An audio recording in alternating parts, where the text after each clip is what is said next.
Está con nosotros a esta hora de la noche Crisólogo Cáceres, expresidente de ASPEC, a propósito de lo que decíamos va a ocurrir este 6 de octubre. Ya se adelantó Sedapal anunciando que va a haber una restricción en el servicio de agua potable y que esto se debe al empalme de una tubería. Bienvenido, muchas gracias por acompañarnos. Gracias, Quisiera Mávila, que nos acompañe a escuchar lo que dijo la ministra de Vivienda el día de hoy durante una extensa conferencia de prensa en la mañana en la planta La Tarjea.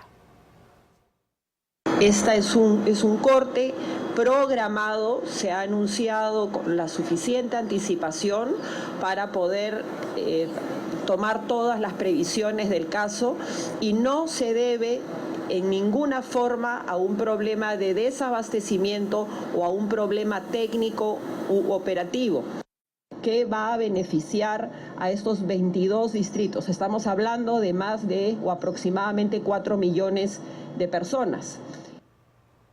Muy bien, esas eran las declaraciones de la ministra. Ahora, ¿se podía haber hecho este empalme sin, digamos, afectar el abastecimiento? Sedapal dice que no, y en efecto la ministra parece que avala esa situación. Claro. ¿Cuál es su opinión sobre cómo se ha manejado esta situación y lo que va a De manera muy mala. Ayer te escuchaba o a tu invitado en el programa y decía que de repente las razones que motivan esta operación son positivas, pero la estrategia de comunicaciones ha sido un desastre, ¿no? Porque el trascendido desde la semana pasada en el sentido de que se iban a realizar obras, todo el mundo estaba escuchando eso, pero el anuncio oficial se ha dado ayer, y ayer la SUNAT recién se ha reunido con Sedapal y todos nos enteramos porque ambas entidades sacaron comunicados. Incluso la Fiscalía ha ido a ver porque está investigando la presunta o la posible interrupción del servicio público. Pero bueno, ¿cuál es el tema acá? Creo que ya está suficientemente explicado que hay razones técnicas que justifican que se produzca este recorte. Ya, ok. Eso es lo primero que se debe haber dicho y después hablar del corte. Pero acá se hizo primero hablar del corte y luego vinieron las explicaciones. Ya es un hecho. Entonces, ¿qué es lo que debe pasar? Acá en relación a Sedapal lo que tiene que hacer es presentar el plan de contingencia, que hasta ahora no lo ha hecho, entiendo que lo va a hacer mañana, Mavi. Han anunciado que mañana nos van a decir, y eso debe haber sido lo primero. ¿El plan de contingencia qué es? El plan de contingencia es el conjunto de medidas que se van a adoptar para mitigar los daños que se puedan producir a la población. ¿Qué debe contener ese plan de contingencia? Por ejemplo, el tema de los camiones cisternas que van a estar circulando. He escuchado antes de venir a tu programa que van a ser alrededor de 100 camiones. Y yo me pregunto, ¿100 bastarán? ¿No serían 200? Esa es una pregunta porque estamos hablando de 4 millones de personas que potencialmente van a estar afectadas. También en cuanto a los camiones cisternas, recordar que los camiones tienen que tener un tipo de certificación por parte de la DIGESA para acreditar que son aptos para trasladar agua, porque es un líquido que tiene que mantenerse en condiciones de higiene adecuadas para ser apto para el consumo humano. Habrán suficientes camiones que estén autorizados para esto. Otra cosa que debería contener el plan de contingencia es lo referido a los puntos de acopio. Van a tener que haber algunos lugares a los cuales los vecinos van a poder ir para recolectar agua. Y no solo tiene que haber puntos de acopio, también tienen que haber medidas para garantizar la seguridad, porque si no se van a producir incidentes, porque toda la gente va a pugnar por acceder al líquido. Claro. Ahora, hay, puntos estratégicos, por ejemplo, los hospitales. O los restaurantes. Antes de tu programa estaba mirando que, por ejemplo, los que se van a ver más afectados son quienes trabajan permanentemente con el agua. Todo establecimiento que expenda alimentos se va a perjudicar. Entonces, y aparte están los hospitales y clínicas que necesitan mantener estándares de higiene.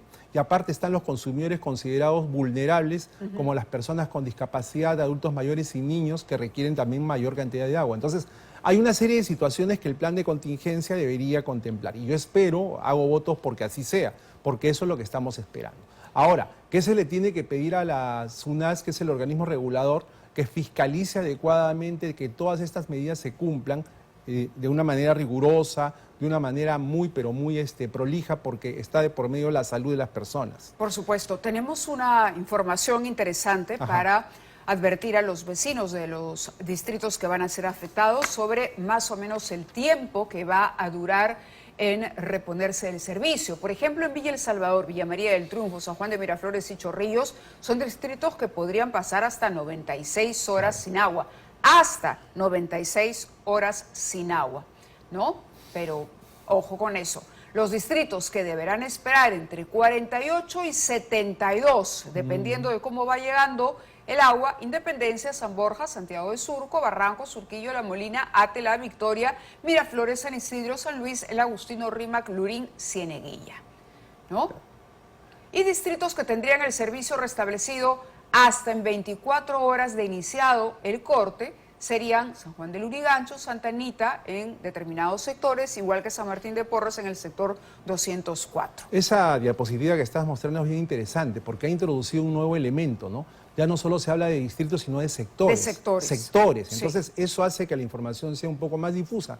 Ya de por sí es difusa cuando te dicen de que te va a retornar el agua entre 24, 48 o 96 horas. O sea, eso ya es difuso. Ya es difuso. Hay que darles, hay que darles a los consumidores también algunas recomendaciones muy puntuales. Lo primero, que estén atentos a este tipo de información que te está diciendo cuándo y cómo, en términos generales, vas a poder tener restablecido tu servicio. Claro. Lo segundo, que acopies el agua, pero no acopies grandes cantidades de agua que seguramente no vas a poder consumir al final, sino que piensa que es un recurso escaso y que hay otras personas que la requieren. Y en los depósitos en que almacenes el agua tienen que estar tapados para que no se contaminen. El agua se puede contaminar con mucha facilidad y mientras más tiempo permanezca el agua expuesta, el nivel de cloración del agua disminuye. Y el cloro es lo que impide que el agua sea imbebible, que no sea potable. El trabajo de empalme de la tubería, dicen, durará más o menos desde las 7, 8 de la mañana hasta las 10 de la noche. Y primero tienen que hacer que las tuberías se vacíen pero de agua. dicen que eso es más o menos el tiempo. Se ha hecho un cálculo, digamos, estimado en el máximo que puede tardar, con miras a que sea mucho más rápido. Hoy la ministra decía, exhorto a Sedapal y a sus técnicos a que por favor lo hagan lo más rápido que puedan, cumpliendo por supuesto con los estándares que requiere una operación de esta naturaleza.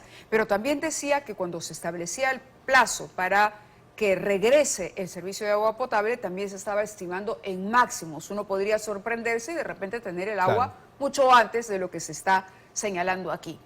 Esa, digamos, es una política adecuada en la medida en que no se genera falsa expectativa. Yo lo que pienso es de que si hubiéramos tenido esta conversación ayer, seguramente que yo te hubiera dicho otras cosas, pero ahora que somos un poco más conscientes de la necesidad de esta operación, bueno, hay que ser comprensivos y entender que se tenía que hacer. Sin embargo, nosotros como consumidores tenemos que tener algunas cosas claras. Estos días que no vamos a tener servicio no pueden ser facturados. Ya lo dijeron también. No pueden ser facturados. ¿Y usted cómo se va a dar cuenta, estimado televidente? Usted tiene que revisar su recibo del mes siguiente. No puede venirle por el mismo monto que le viene este mes. No puede. Tiene que haber una reducción sustancial. En caso esta no se produzca, usted tiene derecho a reclamar. ¿Dónde se reclama? Se presenta el reclamo ante la empresa prestadora del servicio, que es Sedapal. La empresa tiene un plazo máximo de 60 días para contestarle. Si usted no está de acuerdo con lo que le conteste la empresa, usted puede presentar un recurso de reconsideración o un recurso de apelación y la empresa tiene que canalizarlo, tiene que elevarlo al organismo regulador, que es SUNAS, que tiene 35 días. Es decir, el proceso comienza en la empresa y acaba en el regulador. Ahora, una pregunta que nos hacen con frecuencia es, entonces si yo veo que mi consumo es alto o mi consumo no implica una reducción como la que se supone que tenía que tener, ¿dejo de pagar todo el recibo? No, no deje de pagar todo el recibo.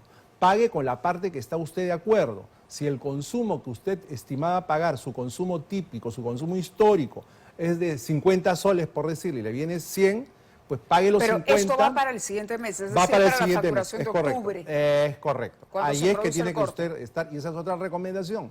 Mire, por favor, esta vez con atención cómo va a venirle el recibo, porque normalmente nosotros pagamos sin mirar. O sea, los recibos tienen un cuadrito en la parte inferior derecha en la cual está establecido el consumo histórico de todos nosotros. No le prestamos atención. Hay unas barritas, ¿no? Ajá, ¿te das cuenta? sí.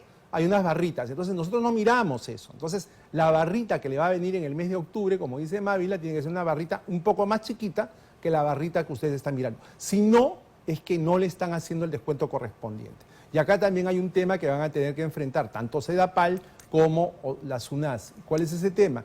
Que es muy previsible que hayan varios consumidores que estén presentando reclamos porque van a encontrar que los recibos no reflejan la tarifa eso estaba correspondiente. pensando mientras sí, explicaba. claro, es eso. Entonces, pero ¿de quién va a depender de que paguemos lo justo? Va a depender de nosotros mismos en la medida en que seamos más celosos con la lectura de nuestros recibos. Y precisos. Muchísimas gracias por haber estado con nosotros explicándonos, digamos, la manera en que podemos ver con atención esos recibos, leer la letra chiquita y darnos cuenta si es que nos están cobrando de más, y también, por supuesto, en la exigencia que se requiere para que mañana esté ese plan de contingencia de una Hay que vez verlo mañana. publicado. Muchas gracias. Vamos a la pausa y regresamos.